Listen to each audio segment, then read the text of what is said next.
বাইরে ভাই অনেকে চাইতেছেন বিদেশ আসবেন, আসার পর বিদেশে একটা জীবন করতে চান, নতুন করে আয় করতে চান।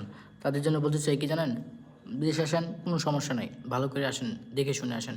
যে এজেন্সির মাধ্যমে আসবেন অবশ্যই খেয়াল রাখবেন সেই এজেন্সি যাতে প্রতারণা না করে আপনার সাথে, আর সেই এজেন্সি আপনাকে ভালো জায়গায় আনতে পারবে কিনা বা আপনাকে চাকরি বাকরি ধরিয়ে দিতে পারবে না কিনা, সেই জিনিসগুলো ভালো করে খেয়াল রাখবেন। তারপরে বিদেশে আসবেন। আর বিদেশে আসার আগে অবশ্যই খেয়াল রাখবেন যে এজেন্সিতে আপনার টাকা দিবেন সেই এজেন্সিকে আপনার টাকাটা মেরে খাবে কিনা।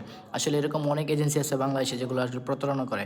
তো আপনি টাকাটা যাচাই করে তারপর দিবেন। আর আপনার যদি এখানে কোনো লোক থাকে, আসার পর সেই চাকরি দিতে পারবেন না ঠিক মতো বা চাকরি বাকরি পাবেন কিনা, কতদিন সময় লাগবে সেটাও যাচাই করে আসবেন। কারণ আপনি বিদেশে আসবেন ঋণ করে, ঋণ দেনা করে যখন বিদেশে আসবেন, আসার পর কি আপনি ঋণ দিবেন, দেনা দিবেন, না হচ্ছে আপনার এই জায়গায় আইসা বৈশা বৈশা আপনার বাড়ি থেকে টাকাই না খাবেন, এটা পসিবল না। সেক্ষেত্রে আসার সময় অবশ্যই খেয়াল করে আসবেন তো বিদেশে আসার পরে আপনার এখানে আসার পরে যাতে আপনার বৈশা না খাইতে হয়। হয়তো 10-15 দিন এটা অন্য সাবজেক্ট, চাকরি পেলেন না, তো আপনি যদি 2-3 মাস এই জায়গায় এসে বিদেশে এসে বৈশা খান ভাই, তাহলে আপনার লাভ কী হলো? আপনি যে দেনা করে আসবেন সেটা ডাবল হয়ে যাবে বাড়িতে, আর ডাবল হয়ে গেলে তাদের চলাটা খুব কষ্ট হয়ে যাবে। যারা বিদেশে আসে তারা চিন্তা করে কি, অবশ্যই যাতে 2 টাকা মনে করেন কামাই করে বাড়িতে পাঠাইতে পারে। আপনি আসার পর যদি সেই টাকাটা আপনার বাড়িতে না পাঠানোর পারেন, না পাঠাইতে পারেন, না উল্টা যদি আপনার টাকা আইনা খাইতে হয়, তাহলে আপনি বিদেশে এসে লাভ কী ভাই বলেন তো আমারে? তাই বলতেছি বিদেশে আসার পর অবশ্যই খেয়াল রাখবেন 3-4টা জিনিস, যে এজেন্সি ঠিকমতো আপনাকে আনতে পারবে কিনা। আর যে এজেন্সির মাধ্যমে আনবেন সেই এজেন্সি যদি আপনাকে চাকরি দেওয়ার কথা বলে, তাহলে সে চাকরি দিবে, কোথায় দিবে, কীভাবে দিবে, এটা অবশ্যই ডিটেলসটা জেনে আসবেন।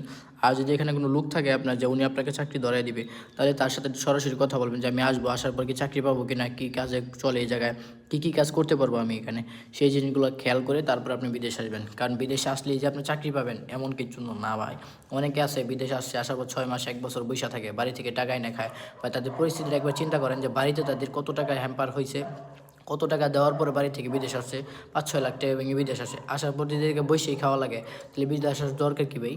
বিদেশ আসার দরকার আছে, তার থেকে বলো বাড়িতে একটা অটো কিনা চালান, অন্য কিছু করেন, 1 লাখ টাকা 50,000 টাকা ভেঙে আপনি অন্য কিছু একটা করে তারপরে খান ভাই। হয়তো আমার কথাগুলো আপনাদের কাছে ভালো লাগবে না, কিন্তু ভাই এটাই বাস্তব। আসলে বাস্তবতার কাছ থেকে আপনাদের কিছু আমি দিতে চাইতেছি, যাতে আপনারা একটু উপকৃত হয়। আর আমার ভিডিওগুলো দেখার পর যদি কারো ভালো লাগে, তাহলে অবশ্যই আমার ভিডিও চ্যানেলটা সাবস্ক্রাইব করে যাবেন, এমনকি আমাকে অন্যকে দেখার সুযোগ করে দিবেন। কারণ আমি নতুন নতুন ভিডিও ছাড়তেছি সেটার ভিতরে, তাহলে অবশ্যই খেয়াল রাখবেন। আর বিদেশ আসেন কোনো সমস্যা নাই ভাই, কিন্তু মূলত আপনি সব কিছু যাচাই করে তারপরে আসবেন।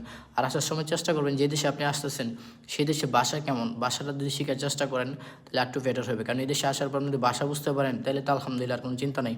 যদি ভাষা না বুঝেন তাহলে আপনি ঘর থেকে বেরোতেও পারবেন না, ঘরে ঢুকতেও পারবেন না। কারণ কি হচ্ছে, ভাষা না বুঝলে আপনার রাস্তাঘাটে চিনবেন না ভাই, রাস্তাঘাটে বেরোতে পারবেন না, খাবার খাইতে পারবেন না। আসলে ভাষা যদি জানেন তাহলে আপনার জন্য অনেকটা সহজ হয়ে যাবে। তাহলে অবশ্যই বিদেশ আসেন, সমস্যা নেই, তো যাচাই করে তারপর আসবেন এজেন্সিগুলোতে, যাতে প্রতারণার শিকার আপনারা না হন ভাই। তো ভালো থাকবেন সবাই, ভালো লাগলে ভিডিওটা সাবস্ক্রাইব করে দেখবেন।